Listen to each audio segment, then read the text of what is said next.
Welcome back to the Girl About the Globe podcast. This is season 11 and this is episode 122. In this episode, I'm joined by Joy Farrow and Laura Frombach to discuss street smart safety for women, the very important topic of how to stay safe as a solo female traveller. If you're looking for some safety tips to travel alone, this is the episode for you. Stay tuned. Welcome to Girl About the Globe, a podcast for you as a solo female traveller, empowering women to travel solo with maximum adventure, minimum impact. Welcome to another episode of the Girl About the Globe podcast. Today I'm joined by Joy Farrow and Laura Frombach, authors of the book Street Smart Safety for Women. And today we're going to discuss the very important topic of how to stay safe as a solo female traveller. Welcome, ladies. Thank you for coming on. Hi, thank you for having us. We're thrilled to be here. I'm so excited to talk to you. It's such an important topic. But before we delve into your book and your excellent advice, if you just want to give us a bit of background about yourselves. I'm Joy. I started working in law enforcement in South Florida. 28 years, I handled crime round the clock. And I was very busy in Pompano Beach and the tourist city of Fort Lauderdale. So a lot of crime investigation, round the clock, everything you can think of.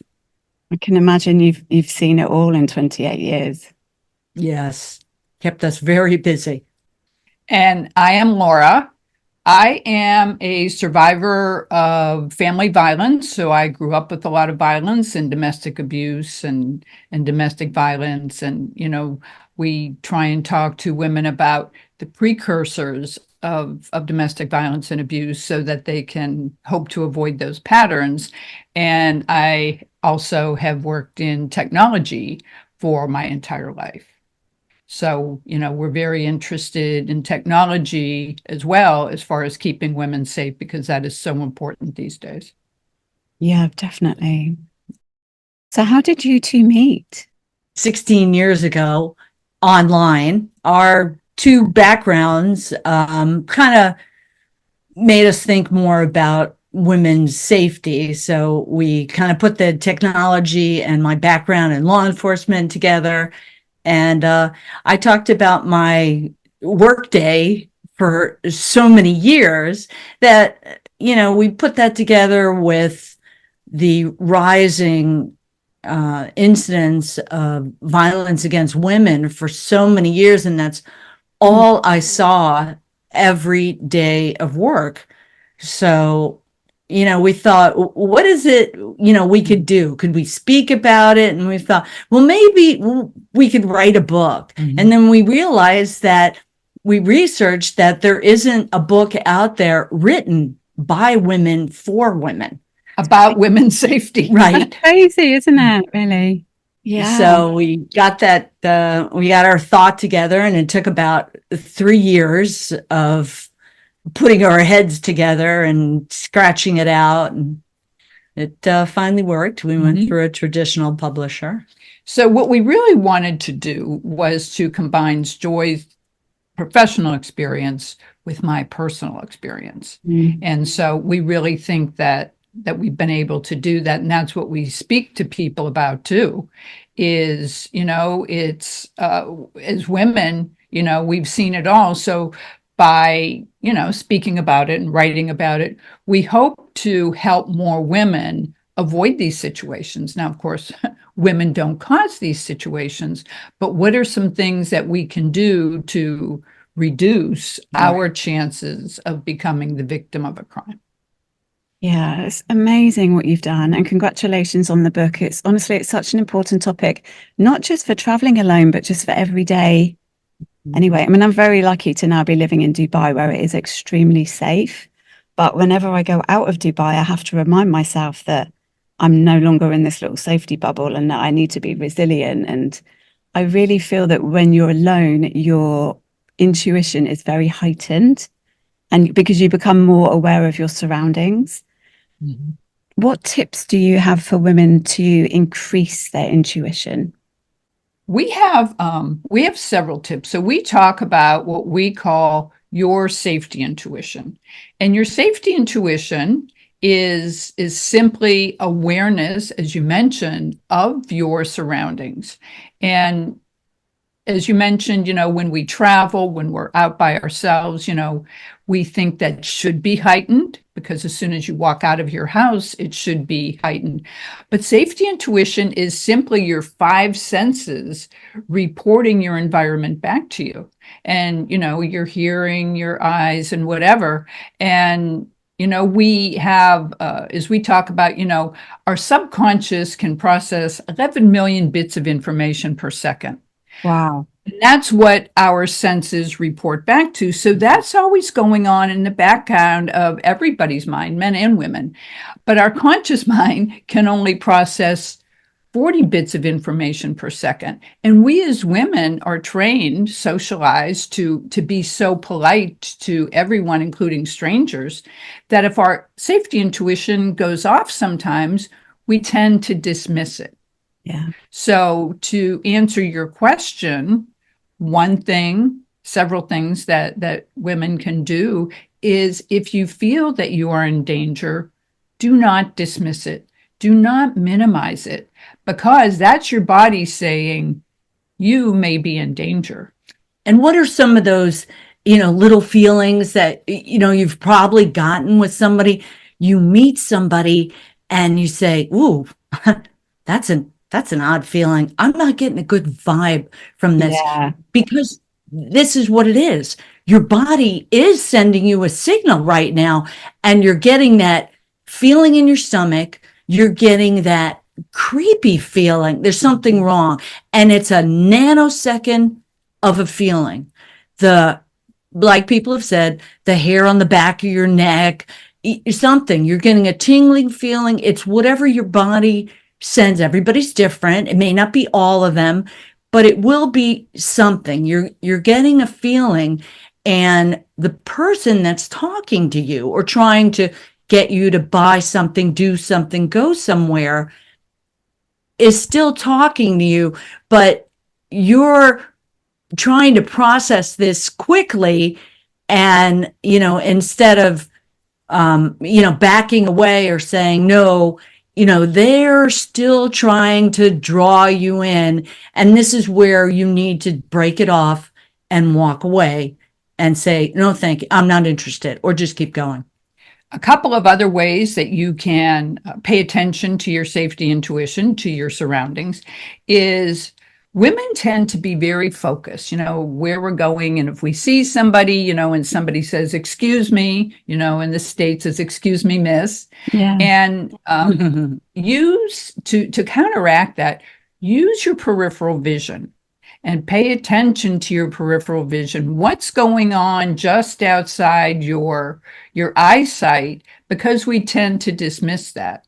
And another thing that we tend to do, especially in our current society, is everybody wears earphones, and we want to listen to music. We want to listen to podcasts.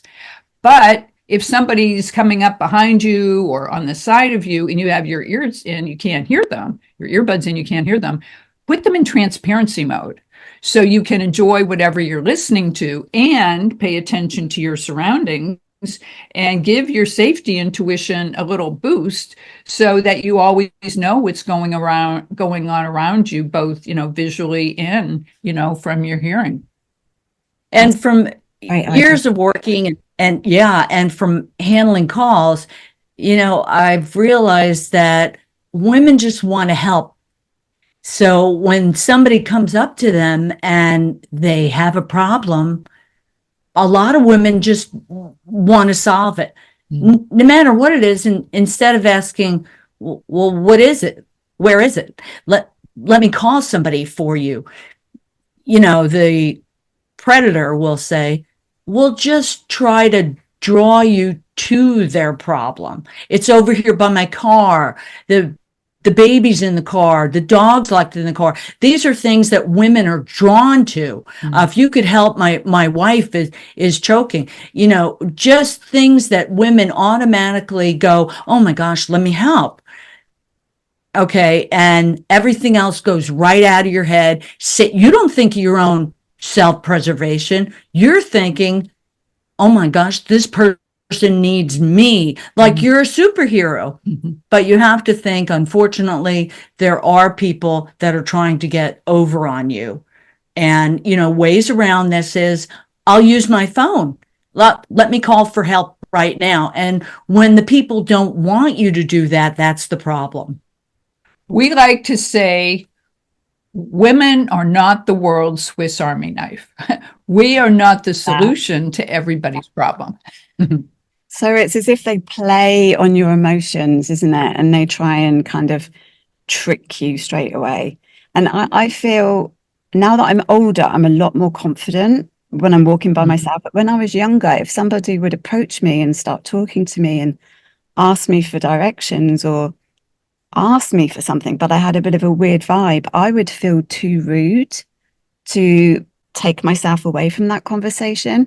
But now I go with my instinct, and I think if I don't feel safe, I will just say, I'm sorry, I need to go. But I feel that maybe as women, we feel that we can't be impolite, but we're not. We're just being assertive, and it's not rude, maybe. Right. Exactly. It's not rude to put yourself first. It's not rude to put safety first. I mean, if you ask a man for something, no matter what it would be, they have no problem saying no. And, once they say no, we give them the respect of saying, oh, he said no. That's the end of the conversation. But when women say no, even other women have an issue with taking that as a refusal, with taking that no. And instead of respecting what a woman says, no, that's not going to work for me, or no, I have to go. That's the beginning of the persuasion process. And that's where, people, men and women, try to negotiate with women to say, well, I want you to do that, or I want you to do this. And if we say, no, I can't do whatever that is, then they start trying to negotiate to get you to do it. And it doesn't matter whether it's strangers, friends, and family. We think that's a cultural thing. And just as you said, it is so important for women to be confident enough to assert themselves and just say no, and, demand that no and our boundaries and our wishes are respected. Yeah, it's a very powerful word, isn't it? Just learning how to say no. It is Exactly. the most powerful word, perhaps. Right. So when I normally travel, I walk around quite confidently. I keep my posture quite high. I don't look on my phone unless I really have to, but then I take myself into a shop doorway or something if I'm looking at a map. I try the best not to be a target. And I've heard that if you look timid, or if you look scared, or if you have too much jewelry on or your phone, you're more of a target. How true is that in any situations that you've experienced? It is true, because you look like a soft, weak target, or that you can't defend yourself. So, even a firm answer, or don't pretend the person isn't there or the person didn't say anything. You want to look them in the face. You want to look them in the eye and either say no, or, wave them off with, whatever you're doing. But you want to look them in the eye and give them a reason to go elsewhere and, move on. But, to show that posture that you are in charge, and no, I don't have time for you. And I'm sure, we've traveled, all over, and people have come up to us all the time, and you're discerning to what kind of person it is. So, you can pick and choose. So, not everybody is going to get a no, and but there are people that deserve to get a no, a look in the eye, and keep going. You can't see me from where you are, but I am a relatively small person. So, a number of predators have targeted me. And I've learned over the years that confidence and assertiveness go a long way in reducing your profiling by a criminal, by a predator, of being a soft target. Because all predators, whether in the animal world or the human world, what do? They look for the weakest prey. They look for the prey that will give them what they want with the least amount of resistance, the least amount of fight. And if you portray yourself confidently, they are going to look for easier prey because, it's the return on investment. They want a high return on investment, and they basically want somebody that can be easily overcome, easily persuaded, or easily giving them exactly what they want. And so exactly what you said, portraying yourself confidently, going into that doorway, looking around, and, as Joy said, look somebody in the eye, because you're showing them, I see you and I am not intimidated.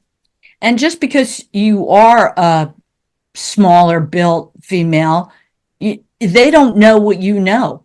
They don't know what type of self-defense you know. Yeah.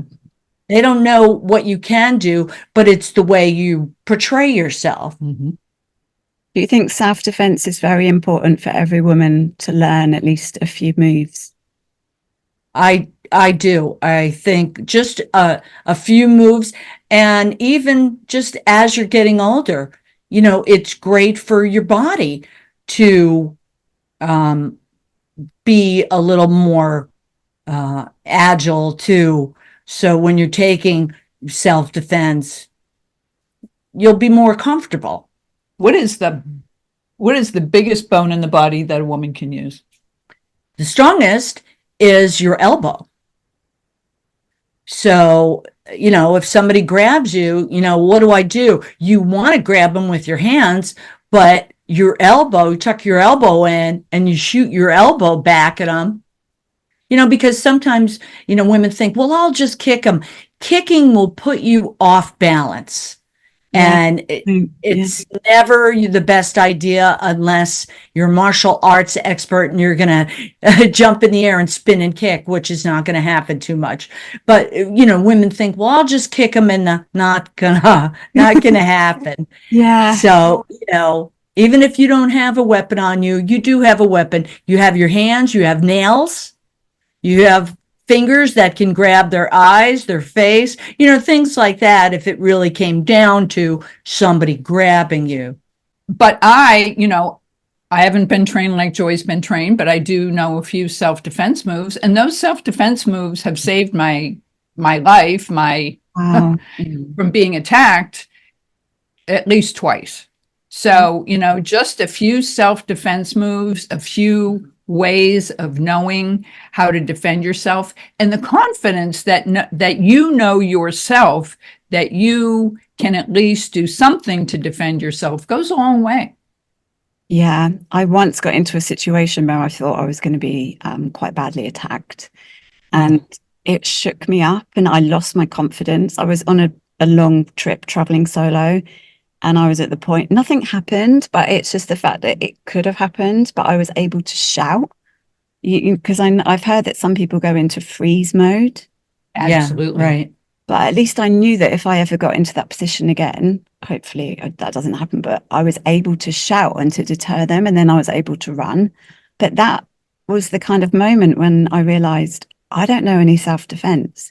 Like, how can I actually protect myself? So then that's when I started to learn a little bit of self-defense, take up Thai kickboxing, just in case, so I feel more confident if anything does happen.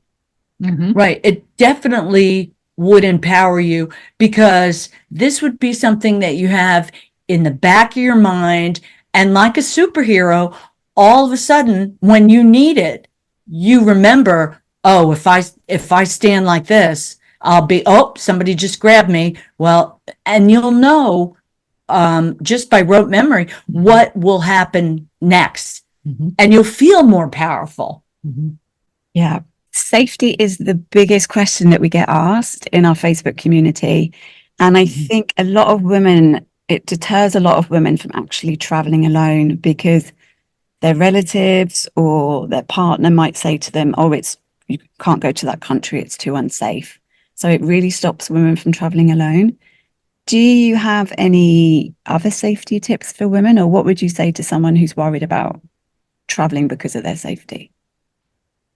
Well, first, depending on where you're going, like you say, there are very safe countries to travel to.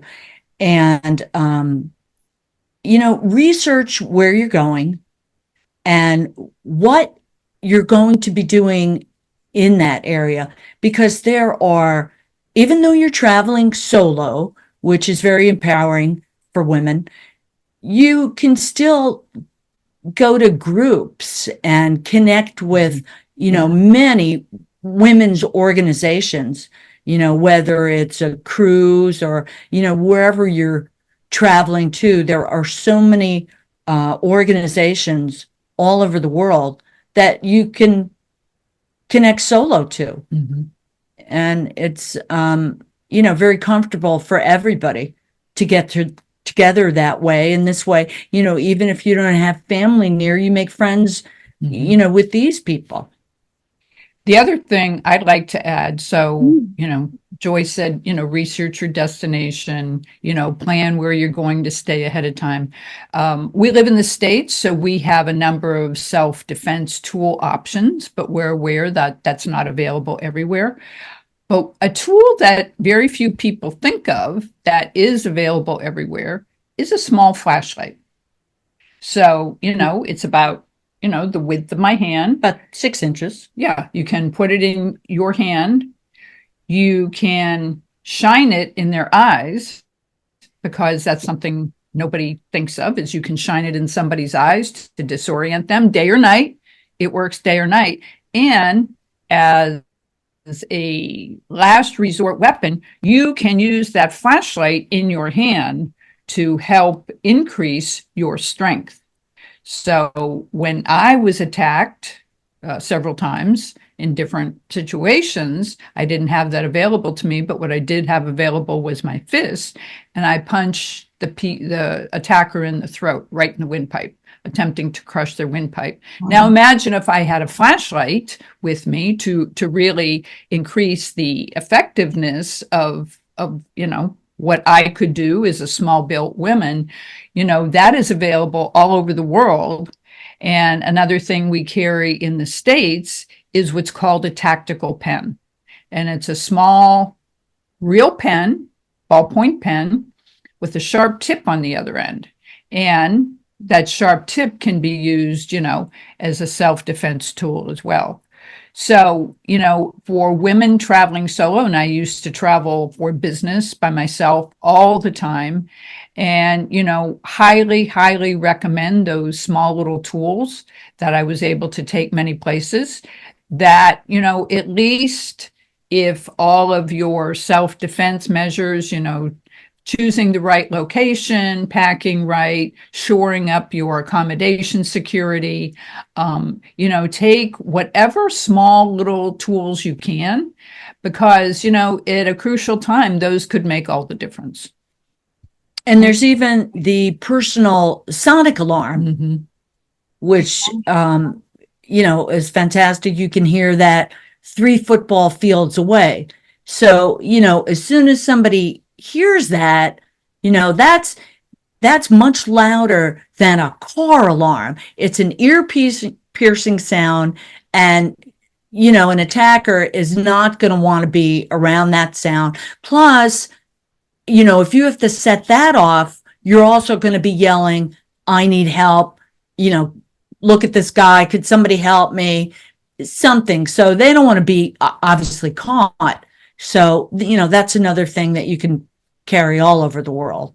We also carry pepper spray, in the States, and that's, not something you can carry in some countries, or they do carry it in some countries, but some of the other Right. Pepper spray, pepper gel. If you're traveling by car, again in the States, we carry bear spray. And bear spray is in a larger canister. It shoots out 30 feet and it will stop a bear. We've actually stopped a dog attack on ourselves with it. Really? And kept the attacking dog 20 feet away before it was able to attack us. It was actually going for our dog. But those types of things work. And another recommendation we have in the States, I'm not sure internationally, is hornet spray, for bees and hornets, because that's inexpensive. You can fly someplace, you can buy it locally. It's, $5 US. And that also goes 25 to 30 feet. And that can also keep an attacker away. You spray all of these things toward the face, toward the eyes, and it will keep the predator far away from you so you can make your escape. And even a small hairspray, not an aerosol, but a small can that if you needed to carry it and you don't have anything else, hey, it's just something that you could spray that would scare them. And nobody wants anything sprayed in their face. So it would startle them. And then, of course, you would take off running. But it's just something, all of these they're not foolproof, but, they are something just to buy time so you can get out of there, whatever it is. Defensive tool, your own, defensive techniques, whatever it is, you're not staying around after you've, sprayed or hit them or, done whatever you could at the time, but, take off. And also, I'd like to emphasize if something like this happens and you've been able to, disarm the attacker, do not stick around to make sure they're okay. We were talking to a women's group of nurses the other day, and God bless that woman. She said, well, she was worried that she would, harm the attacker, and she wanted to stick around to see if he was okay and check on him. And we said, no, please do not. The whole point of this is for you to get away, for you to get yourself out of harm's way and to call for help. It's not to see if the person that meant you ill will is okay. Oh, bless And them. also, remember to call the police too. Always. Because you don't know, if you've had an encounter with someone, no matter where you are, you always want to report it, because what if this is the third time, today? What if they've been looking for this person and you finally, got close enough to get a description? So you do want to report an encounter like that to the authorities, whatever it was, a scam, being attacked, maybe someone that's just irritating you on a trip to the point of they haven't done anything, but they keep showing up or following you or something to the point where you don't want to wait to see what's next. So you know what? See if you could contact whatever authority, wherever it is. I've had that before. I've had somebody following me, and I just went into the nearest shop and I just said to the shopkeeper, can I just stay here? I've got somebody following me, and just wait until they've gone. Right. That, to me, that's the hardest thing about being a woman, is that we're made to feel very vulnerable, even if we're in our home city. Do you find that the cases of crime are rising against women, or what's the... I do. I think it is, especially what was happening in New York City a few weeks ago. Women were reporting, and then it was happening in different cities. Women were just getting punched in the head walking down the street. And, it was a big surprise to everybody. The men weren't complaining about it. Women were being pushed on the tracks and, just walking down the street, whether they were on their phone or not paying attention, didn't matter. They were just standing there, and all of a sudden somebody came by, said something, didn't say something. and just punched him. And I don't ever remember anything like that years ago. And, it just seems that, you need to be more aware of anything when you're out and around, or when you're taking transportation, or you're waiting for transportation. These are very vulnerable times like that, when you're just standing there, you're waiting for a train. Make sure that you're backed up, to the wall, wait more with the crowd, stand more. Even with people that you don't know, stand with the family. If you're getting on a train, sit closer. A lot of people like to sit by themselves on a train, but you know what? If you are going solo, sit closer to the family. Sit near someone maybe that looks a little more upstanding, in case you do need something. It looks like you're together with these people. So safety in numbers always works, And from a global perspective, I'll point out a couple of recent developments. Recently, the mayor of London, who is running for re-election, released a 10-point plan to reduce violence against women. He has finally recognized the government in the UK, particularly in London, has finally recognized the escalating rise of violence against women. And the mayor of London has reduced a 10-point plan that he is going to implement to reduce violence against women. So harder on perpetrators, more support for victims, more mental health support for victims, that type of thing. And on the other side of the globe, in Australia just this weekend, all over Australia, there were mass protests protesting violence against women because it has increased so much in the last year or two. And so Australia is finally recognizing and is calling on a public basis for measures to be taken to address the rising wave of violence against women. And we see it every day, but it's almost heartening to see from a governmental perspective in these two very different places, in two very different ways, that violence against women is being recognized and is finally being addressed. A 10-year-old statistic by the World Health Organization says that 1 in 3 women globally, so if you're with 2 other friends, at least one of you has been attacked, look to the left, look to the right, 1 in 3 women globally has been the victim of a violent assault or attack.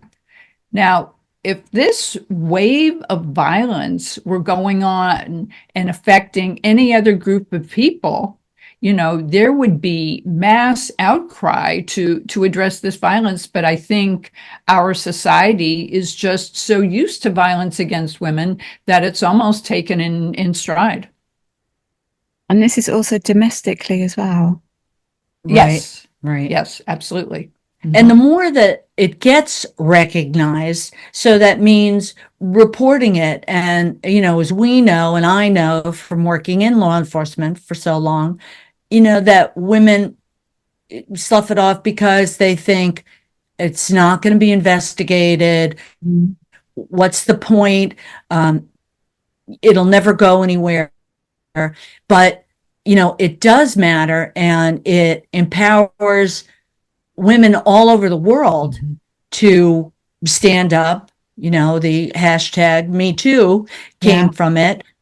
And it was very important because, all of a sudden everybody went, what, that did happen to me. And it matters. And then it makes communities safer because, resources are going to start being put into place. And then, people will start coming forward and saying, hey, I saw this.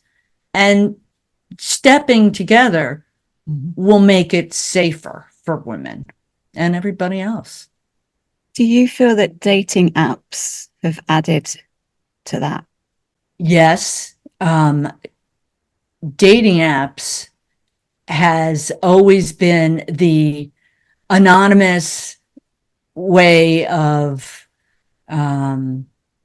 people making themselves into something they always wanted to be. So it became the way that, oh, all I have to do is say I have this job and I do this and I live here and I could put up some fake pictures. So unfortunately, and then catfishing, came along. So it started out with people following it to work correctly, and everybody used it for what it was, and they put their real name in, and this is how it works. And then it took a little time, like anything else, for some people and predators to figure out, hey, if I do this, Right. this is how I can get over on people. And we always encourage women to never use the free version of an app. The free version of an app has every dating app has a pro version that you pay for, credit card, which means that the person can be tracked and reducing the likelihood of catfishing. And also Match Group admitted to ProPublica 3 or 4 years ago that there are known sexual predators on the free versions of their app, convicted sexual predators. So the apps, the purpose of the app is to make money. So if you are on the free version, and so let's say a solo woman traveler, she's going to another place and she says, you know what, I will just look, I want somebody to hang out with for tonight or whatever. I just want to meet somebody. And so, get on the app and start scrolling. You don't know who that person is. You don't know their background. You don't know anything about them. And that's what predators are counting on, really. So if you have the free version of the app, you don't know what you're getting yourself involved with. So if you at least have the paid version or the pro version, at least video chat with that person first. Make sure that who you think you're going to meet is, the person that you're going to meet. Of course, meet them in a public place and all of those precautions. But there are things that you can do before you even meet that person. And again, you're traveling, so you are on somebody else's turf. That person is very familiar with the area. You as a traveler are not. So you can take those precautions to at least make sure that who that person is, at least on the public facing app, is who they say they are. And they are not one of those sexual predators, that's on the free version and may have, 10 or 12 profiles. And, the next thing you know, you're being kidnapped, you're being asked for money, you're being attacked, you're being, et cetera, et cetera. There are so many bad things, as we all know, but there are some precautions that you can take. There's nothing wrong with meeting people. It's a great way to meet people. We are huge fans of it, but, precautions. Hey, we met online. Right. And it worked. So, yes, but there were, right. But there are a lot of things that you can do, like we said, just to prepare yourself and buffer yourself for the love bombing, because that's what you're looking for. Nobody goes online not looking for love. I mean, most of the time, but I mean, ultimately people are looking, well, I'd like to meet a nice person, and that's what they look for. So, you have to realize that from, the other end, this is what people are going to be like. They're going to want to throw the love bombing in there and hit you with all they have. So you have to do your work on the other side. You have to fight through that for a little bit before you fall for it. And look at them on social media. Make sure that they have a little more than, oh my gosh, you're the best thing out there. Now you probably are the best thing out there, but you know what? Do your own little background, get their name, see if you can find them on social media and LinkedIn, and, see what they are, see what they're about, see if their pictures and what they say matches up. Not just that, oh my gosh, how pretty you are. Everybody loves to hear that, but you need to look a little deeper. And I'd like to add that love bombing, which is, being showered with love way too often, way too soon, is actually the first step in the cycle of domestic violence. Really? So domestic violence does not happen in a vacuum. The person just doesn't go from one personality to the next. Some do. But domestic violence and domestic abuse is actually a known pattern. And love bombing is stage one, because they want you to fall in love with them right away. They shower you with attention. They shower you with gifts and texts and phone calls and everything. And you feel special. And, as Joy said, who doesn't want to feel special? We all want that. But they use that to get you to fall in love with them, so that when the abuse starts, the victim just remembers the good times way back in the beginning, when it was great, when it was fun, when it was, all unicorns and rainbows. And, they think that it's going to go back to that initial time, when they thought they were in love. But the sad fact of the matter is, it will never go back.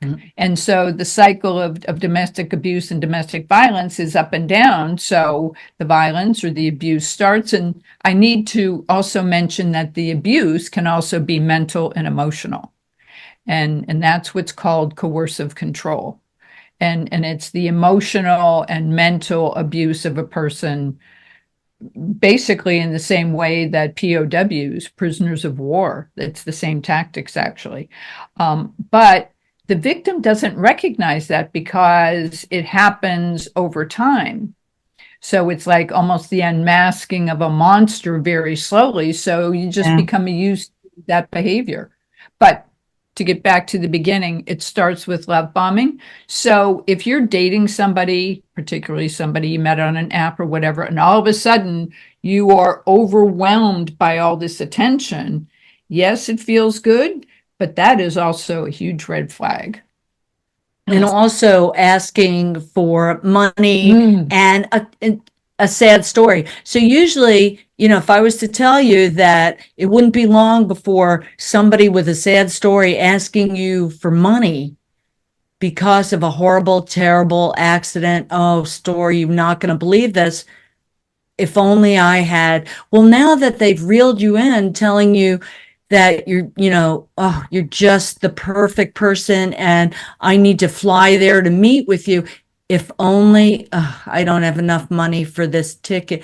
And that's what happened. So now your heart is just so full, and but you have to talk to a friend. This is where it helps to bring in, your girlfriends, and bring in whoever at work, whoever it is, and just run this by them, because you need to just let it out to someone so they can hear it and say, oh, no, you don't. No. Yeah. Hold on. That's not, no. Say you're not giving them money, Okay. So sometimes, instead of taking it all in yourself and deciding, and I wonder what I should do, just run it by somebody else. Even if that doesn't come to the money, and even if it's just them constantly sending you love things, run it by somebody and say, what do you think? Let me just show you this. Because they may be very tech savvy, and they say, let me do this. Let me look this up for you. Let me see if this person is real. So it's helpful. Don't do everything by yourself. This is so important to hear, especially because nowadays with the apps, or one of the apps, they have a tour guide function where you go to a city and you can meet a guy who will then show you around as a tour guide day. And like you're saying, you don't know who you're meeting, and it's their turf, and they might even offer to come and pick you up. And if you're not even thinking straight, you might just accept and get in the car. And so it's right. And I would venture to guess that initially those tour guides are so charming.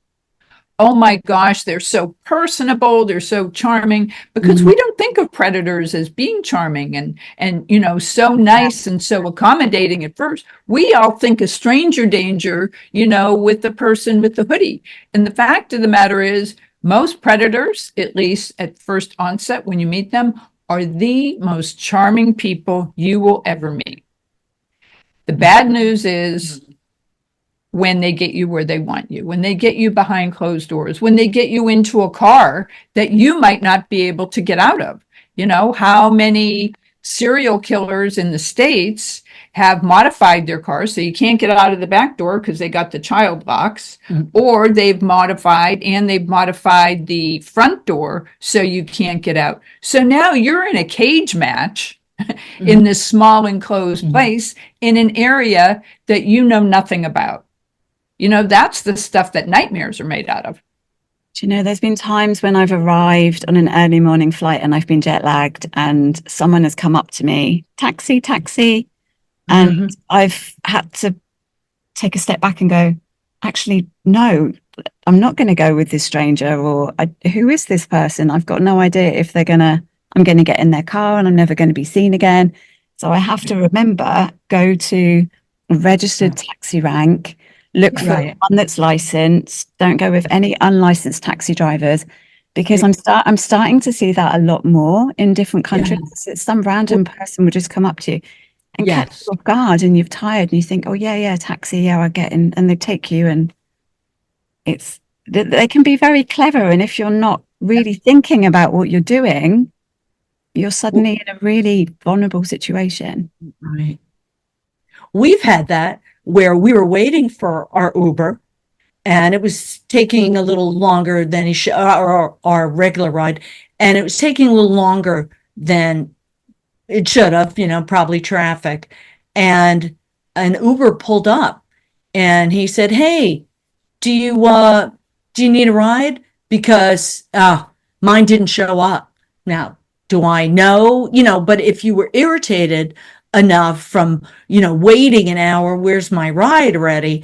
And then all of a sudden, oh, here's this guy. So what you didn't check, which you usually do, for a ride app, is check the person against the name. Does the car match? All these things. Who are they picking up? But now you have none of that. If you just get into a car with a guy that, just has Uber or whatever name it is, put in the dashboard there, anybody could do that, and then just pull up and say, hey, oh yeah. Well, once you get in there, what do you have? You're not on an app. You try and look it up. Now it's too late, so you don't, I agree with you. You don't want to just get into anything, go back in wherever you are, the airport, the store, instead of doing it out on the, street in the middle of everybody, because you're going to have to get in the app, you always want to be in a more secure area, back yourself against the wall, because it takes a lot sometimes to, get in the app, as we found out when we're traveling. Right. Sometimes you have to input so much information. Keep yourself safe at the same time. No matter how tired and irritated you are. Right. Yeah. Yeah.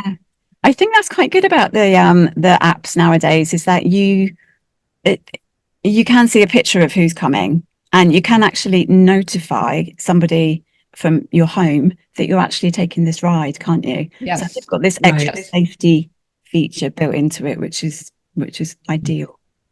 Right. Staying in contact with people whenever you get into a ride, or even, pretending, letting them know that, you have somebody, you're connected with somebody on the phone. Yeah. Just because you are a solo traveler doesn't mean everybody out there needs to know that. Right. Yes. So even when you meet people, right? Yeah. And you find that some people are so nosy and they will just ask you, men especially, are you here alone? Do you have a husband? Do you have children? And learning how to deflect that a little bit more, and pretend that I have a husband, or like, I don't need to be giving them my personal information just Right. because people are asking for it. Exactly. Right. Right. You give them whatever you need to give them at the time. They don't need to know everything. And you can deflect from that, and you could turn it around and ask them the questions. They don't need to quiz you. You need to quiz them if you want to. Or just leave. Right. It's up to you. What other topics do you cover in your book that we might not have covered on this podcast episode? We cover being persuasion proof. So as I mentioned earlier, people try and persuade women. We take the no from the men, but we talk about how as women continue to say no, the pressure increases on us. And so it goes from influence to persuasion to manipulation, where the lies start, and finally coercion, which is a physical threat. You do what I want or else. And so it's important, I think, especially for women traveling, to realize that pressure is going to increase, because the world is not accustomed to women saying no. We also cover trauma. So if you have been a victim, how important it is to, as Joy said, report the crime, because so many crimes against women, particularly when they're traveling, go unreported. Let the consulate know, let the embassy know, as Joy said, let police know, because nobody can do anything with resources if those crimes go unreported. And from a trauma perspective, women tend to carry that inside because of the shame associated with it. So we talk about that and how important it is to move past shame and realize that whatever happens to you, I don't care what it is, there is nothing that you have done to bring that on. And then finally, in the States, we talk about weapons. We have, there's a lot of gun discussions going on. That's a very personal decision.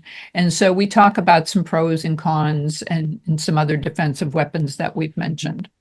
And we've talked about red flags, like dating or in relationships, what to look for, and, green flags. We're always looking for the bad thing. Look for the good thing in people, so that's helpful. And we also want to add, despite everything we have said, we highly encourage people to still be nice people. We are not saying go around, in the red zone with red flags flying everywhere, looking for them. They'll become apparent. But, live in your community, thrive in your community, no matter where that community is, whether it's while you're traveling or at home. And, we're nice people. We're still nice people. We just want women to be more aware and to help reduce their chances of being the victim of a crime. And, if you are afraid to travel, especially afraid to travel solo, it is, as you know, so much fun. And so we encourage any woman who can, you get out there, girl, and you have a good time. Just take some precautions. Exactly. Yeah. This interview isn't to put women off from traveling, but it's just really important to be aware, isn't it? And to know what to look out for. Yes. And the amount of lovely people you meet when you travel, it's, yeah. Yes. We enjoy that. And that's one of the reasons we love traveling, especially internationally, for the people that we've met all over. And is there anything else that you'd like to add before wrapping up? I think I would just say for women to put themselves first. Always put yourself first, kind of like the oxygen mask in the plane. You can't help anybody else unless you have your own oxygen mask. So put yourself first. And if you are thinking that I need to always, be the world's Swiss Army knife, put yourself first, honor your intuition, honor your instincts, and, live a great life. Self-preservation over politeness. Yes. And always listen to yourself. Thank you so much, ladies. And where can people go to find out more about both of you and also your amazing book? Streetsmartsafety.org. We have videos, we have articles, telling women, everyone really, but especially women, because of the emotional and mental aspects of our safety, how to keep themselves safe. We have a Facebook community, and we welcome feedback. Mm-hmm. Instagram and YouTube. Yeah, we're out there. I'll put your links on the bottom of the interview. And thank you so much. And I also just want to say, Laura, thank you for what you've done as well, because obviously you've been through this yourself, and it's fantastic that you're now helping others as well. Thank you. Thank you so much. And thank you, Lisa. And you can get the book Street Smart Safety for Women by Joy Farrow and Laura Frombach from Amazon and any other good bookstores. Don't forget to download the Girl About the Globe app. It's a free discount app, especially for solo female travellers. You can get it on Google Play or the Apple Store. Just search for Girl About the Globe and download it for free. I'll be back next week with another podcast interview, and in the meantime, safe travels. Thanks for listening to our Girl About the Globe podcast, making solo travel easier for you. Find everything that you need for your solo travels at girlabouttheglobe.com, and don't forget to subscribe so you don't miss an episode.